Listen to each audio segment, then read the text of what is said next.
Hey, what's up, app Mafias? Welcome back to the Commute, and in this video, I'll answer the most frustrating question I've found it. What is the scope of Android development? In this video, I'll answer this question with proof. So take these points, prepare a document, and do some research for yourselves. It will provide you a better overview of Android development, and I hope it will clear all your doubts and push you towards action instead of inaction. Okay, let's get started. Now, let's make a very simple line here. Android alive and Android dead. Okay, both to get 0 points equally. Let's get started. Now, the first thing that will be examined is the Android ecosystem. How large is it? Looking at the devices near us, we have Android Auto for cars, Android phones, Android wearables, smart TVs, tablets, etc. These are some of the devices which utilize Android OS. Also, there might be upcoming devices like smart glasses or maybe VR headsets for which apps will be developed in the future. Prime example of this is Apple Vision Pro, right? It's an OS related to iOS. iOS apps will be present on Apple Vision Pro. Looking at the number of devices that multiple big corporations are investing in, I don't think they're switching to new devices or new OS anytime soon. So there is no market pressure to do so. There's no market pressure to make a new OS system anytime soon. Android will still be there. Devices will be still using Android. It means that Android developers will be needed across the industry. For example, maybe Hotstar app for your Android smart TV, right?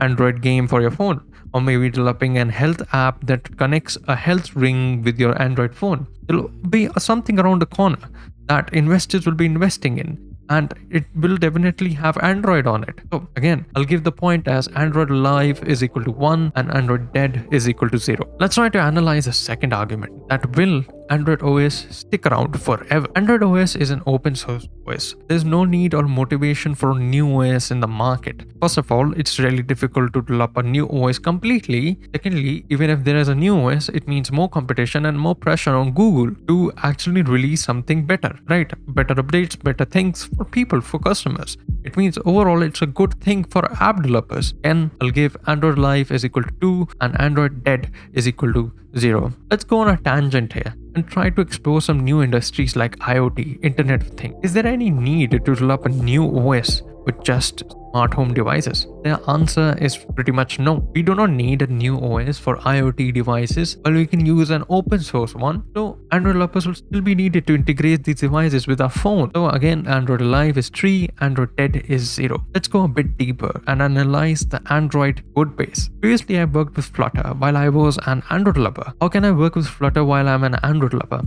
The answer is pretty simple. It's because the basics of Android device remain the same.